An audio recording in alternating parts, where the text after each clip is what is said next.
Malnacidas surge como un colectivo de mujeres y disidencias que trabaja desde el arte y el feminismo para abrir conversación sobre VIH, cuerpos, vínculos y memorias. Y a su vez, ACEPO, esta Asociación de Ayuda al Seropositivo, aporta una trayectoria sostenida en acompañamiento y defensa de derechos de personas que viven con VIH.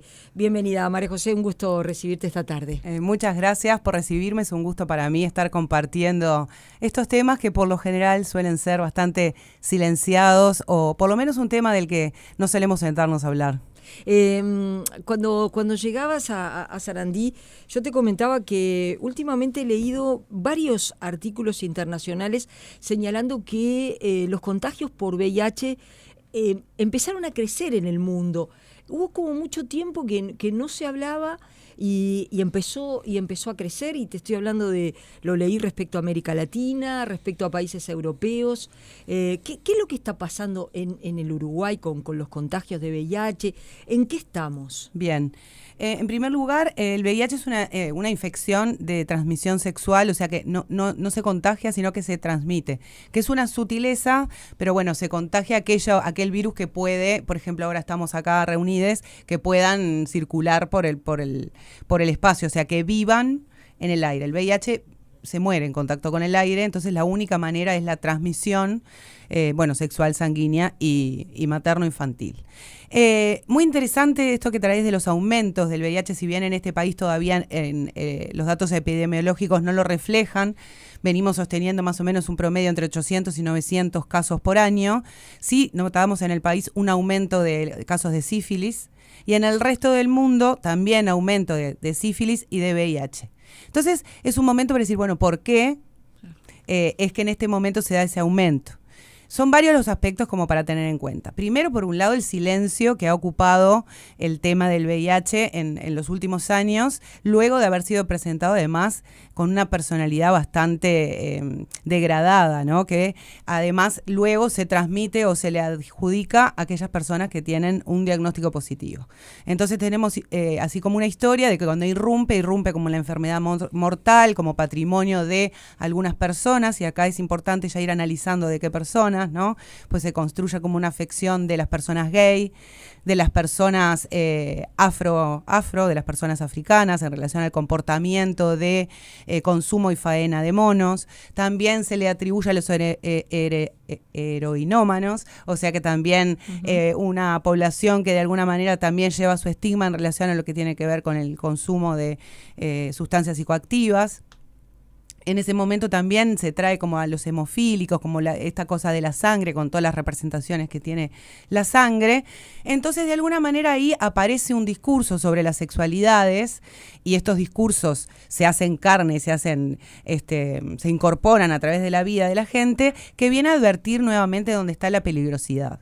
Luego de que los movimientos LGTB, en ese momento se llamaban los movimientos gays, y también los movimientos feministas, demostraron que de alguna manera, ¿no?, ser mujer o ser disidencia no tenía ninguna peligrosidad, ni era en esa intención de salir de la subalternidad.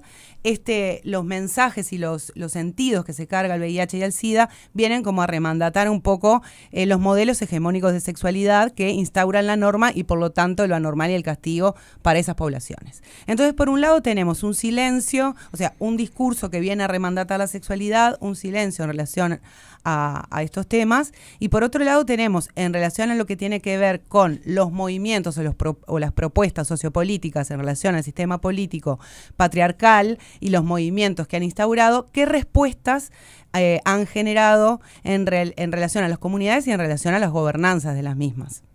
¿No? Entonces nos podemos encontrar con discursos en relación a la construcción de la masculinidad nuevamente que desafían a la peligrosidad. Y en esto podemos encontrarnos campañas en relación a lo que tiene que ver con el no uso del preservativo, ¿no? Entonces, como la demostración de la hombría a través de lo que tiene que ver con las prácticas insertivas a pelo. De hecho, hay una cultura a pelo, a peluche, a peluca, que también hay productos culturales que lo refuerzan, o muchas veces se hacen recitales o encuentros como para defender esa idea. Entonces, ya veníamos con problemas en relación a lo que tiene que ver con la desigualdad en los vínculos a la hora de negociar la profilaxis o la protección, también acompañado de el dejar el uso del preservativo como un acto de amor, ¿no? Y de la pareja va avanzando, entonces dejamos de cuidarnos, es que también aparece un desuso y una promoción del desuso del preservativo. O sea, teníamos ya el modelo romántico instaurándonos, alentándonos a que en determinadas relaciones no usábamos protección, y por otro lado tenemos este movimiento que también podemos analizarlo como aparece estos discursos en relación a la masculinidad en lo que llamamos la manósfera, ¿no? O esta construcción de lo que tiene que ver y comunicación de lo que tiene que ver habitar la masculinidad, encontramos como una invitación a dejar de usar el preservativo, ¿no? Inclusive hay canciones que dicen si es con forro es como que no me la cogí, por decir, ¿no? Como que no vale, ¿no? Entonces por ese lado tenemos en riesgo lo que tiene que ver con la profilaxis, la desinformación, el silencio, las promociones de habitar la masculinidad en realidad en el tono más conservador, pero remandatado.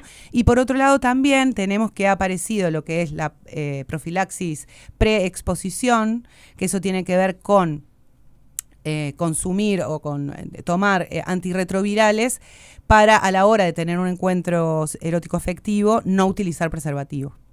Entonces, por un lado, sí evitamos la transmisión del VIH porque, bueno, hay una profilaxis en relación a este virus, pero no evitamos lo que tiene que ver con la transmisión de otras infecciones de transmisión sexual, que ese PrEP, esa profilaxis no protege, ¿no? Entonces... Y todo esto que estás diciendo, sí. ¿se nota, ustedes lo identifican también en los más jóvenes? ¿Hay un componente generacional en todo esto? Sí, hay un componente generacional y hay un componente de clase o de racialización también, ¿no? Yo soy educadora sexual y trabajo con adolescentes, y en lugares de menores recursos económicos, de históricamente desprovistos de recursos, hay una subcultura de que usar preservativo es de cheto, por ejemplo. Entonces nosotras vemos en nuestra propia práctica cómo se construyen sentidos en esto de la racialización también en relación a los cuidados. También la falta de educación, la ausencia de educación sexual integral hace que muchos de estos prejuicios los sigamos manejando, de que no hablemos de la sexualidad, de que la sexualidad sea algo ajeno, algo del que tememos hablar, y también que lo que hemos construido en relación a la sexualidad, el lugar que de alguna manera el género, el gran dispositivo de control, todavía sigue muy fuerte, y si no tenemos espacios como para poder interpelarnos, poder pensarnos, poder revisarnos desde nuestra afectividad, de nuestro espacio cognitivo y también desde nuestra acción, desde nuestra vida, es muy difícil aprender en relación a lo que tiene que ver con esta temática. Y en el Uruguay, ¿cuántas personas están con VIH aproximadamente? Que tengan un diagnóstico, se calcula cerca de, no sé la cifra exacta, pero creo que 15.586. ¿Y qué calidad de vida tienen estas personas? Y bueno, hay de esta parte hay un porcentaje que tiene acceso a la salud y tiene acceso al tratamiento y se encuentra en lo que decimos con una calidad de vida indetectable, o sea que el virus no se detecta en sangre. Eso es cerca de unos 7.000 personas. El resto todavía o no accede o no adhiere al tratamiento. No hay una política específica de protección a las personas con VIH. Entonces, a veces es difícil pensar una política de protección pensándolo como una afección crónica, ¿no? El virus, hoy por hoy, cómo se comporta en el cuerpo, es como una afección crónica, y más si el tratamiento, ¿no? Ahora, ¿qué pasa?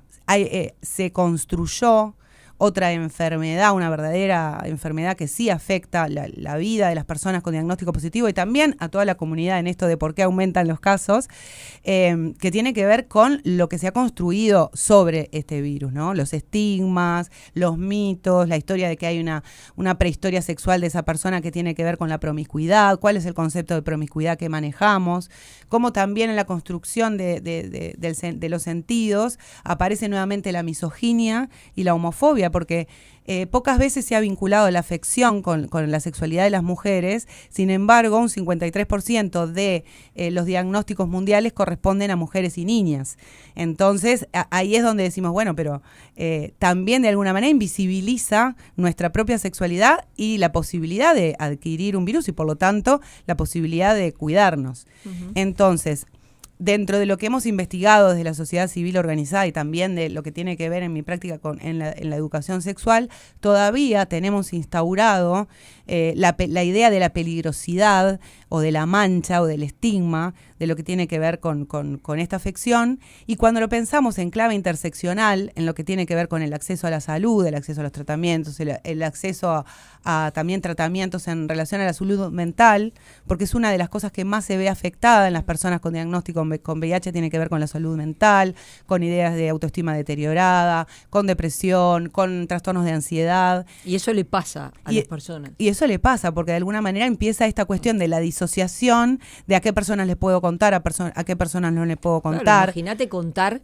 que tenés VIH. Claro, ¿con quién me puedo relacionar afectivamente después? ¿Qué pasa si se entera mi familia, en el trabajo? Con todas estas ideas también que tenemos de el tiempo detenido en aquella idea de que era una afección mortal y sobre todo de gente que algo raro estaba haciendo de su vida. Estamos conversando con María José Hernández, educadora sexual, integrante del proyecto, coordinadora del proyecto educativo Malnacidas y de la Asociación de Ayuda al Seropositivo. Y bueno, también estaba leyendo que en Estados Unidos se generó una polémica pública entre Madonna y Donald Trump, porque Donald Trump publicó el New York Times que mandó a suspender todas las campañas de visibilización, de promoción de salud vinculadas con la transmisión del VIH, ¿no? Bueno, y allí Madonna salió a criticar la política del gobierno de Estados Unidos. Dice que dio una orden expresa que no había fondos ni campaña para el VIH, ¿no? Y bueno, allí salió esta artista. Bien Madonna haciendo esa observación. Esto no es inocente ni casual, tiene una intencionalidad política, por supuesto. Hablábamos recién en el corte, que tiene que ver con aspectos de lo que Foucault llama biopolítica o biopoder, que es cuando el poder o los estados de alguna manera no solamente se meten con la organización y con la disputa de los territorios y la gobernanza, sino también con la propia vida y el propio cuerpo. Entonces, en este sentido es que los dispositivos son a través de la sexualidad, a través de la demografía, de lo que tiene que ver con la reproducción, los nacimientos, cómo de alguna manera se van construyendo aquellas vidas que valen y aquellas vidas que no importan tanto. Entonces, a partir de esta desaparición simbólica de este día y de toda acción, porque fue toda acción que promueve, visibilice, o sea, realmente prohibido, o sea, se invisibiliza, también genera, por un lado, el vaciamiento simbólico de lo que tiene que ver con todas estas personas y un claro discurso y una clara construcción de cuerpos y vidas sin metáfora de aquellos que no vale la pena que vivan, ¿no? O que si mueren no importa.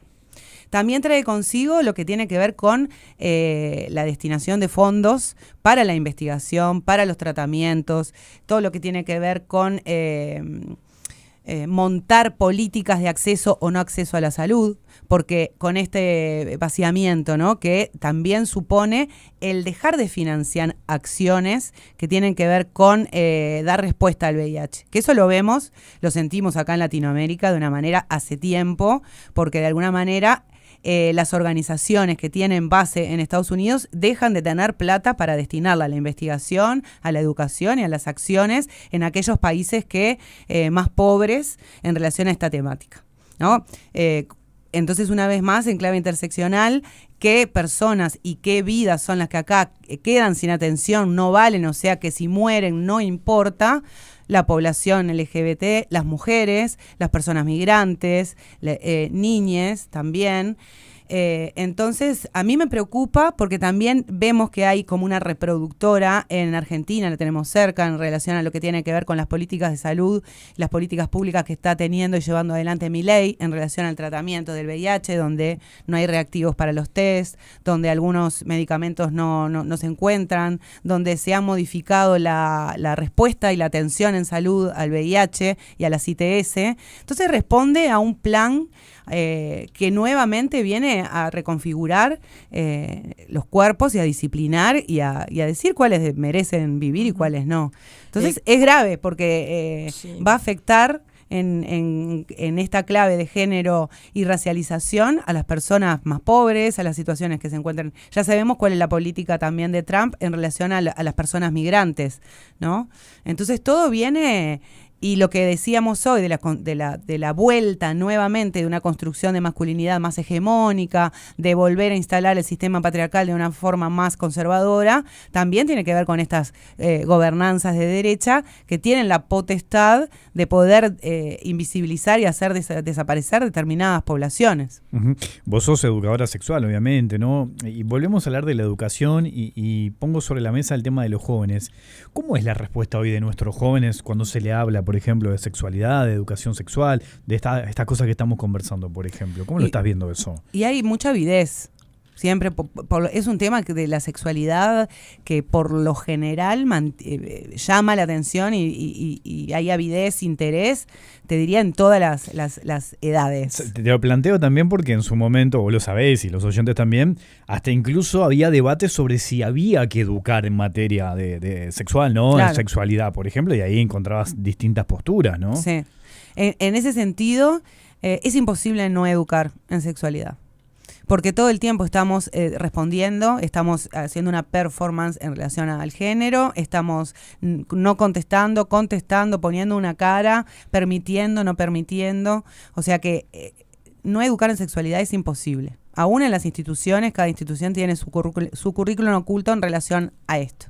Ahora, cuando hay una educación sexual, un proyecto pedagógico intencionado, como desde una mirada compleja e integral, como plantea la educación sexual integral, hay mucha avidez, porque todas las personas somos seres sexuados desde que nacemos hasta el último día, tenemos un cuerpo con genitales, tenemos afectividad, sentimos cosas, sentimos placer, hay una representación subjetiva de ese placer, tenemos erotismo, tenemos un cuerpo, un organismo en el cual se construye el cuerpo a partir de distintos mandatos. Entonces, abordar temas de la sexualidad siempre es de una avidez y también de una exaltación. Por ejemplo, trabajar taller de educación sexual con púberes es una cosa que después cuando te vas la cabeza te late, de la sobreexcitación, de la avidez, de poder cotejarlo con lo que vienen aprendiendo y leyendo y buscando por su parte en esto del acceso a las pantallas. ¿Y cómo estamos en el Uruguay? Porque bueno, recién hablábamos de qué está pasando en Estados Unidos, qué está pasando en Argentina,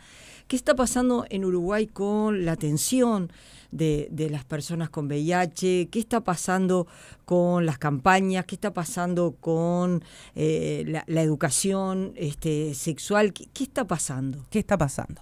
En relación a lo que tiene que ver con la respuesta al VIH, tenemos bastante confianza en este momento con quien está a cargo en el Ministerio de Salud Pública, que es la doctora Susana Cabrera, que es una doctora que viene trabajando en territorio, que viene dedicando gran parte del ejercicio de su profesión a pensar desde una mirada compleja esta afección y acompañando a la sociedad civil. Entonces, tenemos bastante confianza en ella, tenemos también bastante confianza en el ministerio, ¿no? De lo que tiene que ver con su concepción acerca de la salud y la mirada en clave de género y en relación a la importancia de la educación sexual integral. O sea que en ese sentido miramos con esperanza, se vuelve a poner lo que tiene que ver con la formación en educación sexual en la formación docente, o sea que eso da un poco de aliento y esperanza. Hay llamados en la UTU y en el liceo a profesores. Todavía no tenemos lo que realmente necesitaríamos, que sería la educación sexual integral incorporada al aula desde educación inicial hasta aún en el ámbito universitario. Eso me parece que todavía es un debe. Muchas veces las familias se organizan para que pueda haber procesos educativos dentro de la escuela, por ejemplo. Y en relación a lo que vos traías de esto de que parece que la sexualidad debiera quedar en la intimidad de la familia, la educación, la sociabilización, en la educación en la familia, eso de alguna manera viene pasando hace bastantes años y ya vemos que muchos resultados no da, en el sentido de que uno de los ámbitos donde sucede más violencia basada en género y más violencia y abuso sexual es la familia. Por lo tanto, no estaría siendo como coincidiendo lo que tiene que ver a dejar a la libre esfera de la intimidad la educación de la sexualidad, como también plantearnos por qué la educación de la sexualidad debiese quedar en la órbita de la intimidad y no la educación en otros ámbitos de la vida o en otras dimensiones de la vida. Entonces ahí indudablemente que hay una intencionalidad y podemos analizar una intencionalidad desde aquellas personas que militan, ¿no? Porque hay gente que tiene que ver más con la desinformación, pero aquellas personas que militan o que tienen actividades sociales en relación a esto de, por ejemplo, con mis hijos no te metan, ese tipo de grupos, por lo general identificamos dentro de esos grupos a varones violentos. Entonces, desde mi expertise, desde mi experiencia, desde mi formación, sin lugar a dudas que la educación sexual integral, obviamente que las familias sigue siendo el ámbito primario de sociabilización y de educación, y ahí está la libertad de cada familia de educar en clave de lo que considere, no así para la violencia y para el abuso. Pero tiene que haber un ámbito formal donde personas y profesionales puedan plantear y montar espacios pedagógicos donde poder desmontar estos mensajes como para poder vivir una sexualidad sobre todo más placentera, más cuidada, sí, obviamente, un cuerpo más cuidado, más sentido, y también que el faro sea la posibilidad de sentir placer y de vivir vínculos, ya sea afectivos de amistad o afectivos eróticos o de pareja, desde un lugar más placentero y de igualdad. Hay mucha cuestión ahí de cultural, de lo que estás diciendo, ¿no? De cambio cultural que va de la mano con esto que mencionabas. En el inicio de la entrevista hablaste de silencio, hablaste como que cuesta precisamente conversar estos asuntos, ¿no? ¿Por qué crees que pasa eso hoy en día todavía? Yo creo que pasa todavía hoy porque la sexualidad sigue muy vinculada a nuestros propios sistemas de creencias y valores en relación a lo que es la sexualidad y a lo que es la vida sexual. Entonces, lo primero que nos viene en relación a lo que es la sexualidad tiene que ver más bien con relaciones sexuales adultas, o sea, con un modelo de sexualidad adultocentrada, institucionalizada, esteticista, juvenista, monogámica, ¿no? Que tiene un modelo muy rígido de sexualidad que pocas personas la habitamos. Entonces, en relación al sistema de creencias y valores, cómo hemos sido sociabilizadas con una gran influencia judeocristiana en lo que refiere a nuestro sistema de valores y de creencias, creo que todavía seguimos pensando que educar en sexualidad es alentar a que las personas tengan relaciones sexuales como sin ningún criterio y de forma desenfrenada y alocada, cuando ya está comprobado a través de la evidencia científica que la educación sexual integral no promueve eso, sino lo que promueve es un autoconocimiento, un poder interpelar los vínculos en clave de igualdad, conocernos, porque muchas personas no nos hemos mirado nuestros propios genitales, hemos crecido como si eso fuera una parte ajena a nuestra propia vida, y eso es imposible crecer saludable creyendo que alguna parte de nuestro cuerpo no nos pertenece. Entonces yo creo que todavía hay una matriz de aprendizaje en todes de que la sexualidad es algo turbio. Educadora sexual María José Hernández, muchas gracias por tu participación esta tarde en Palabras Cruzadas. Muchísimas gracias a ustedes.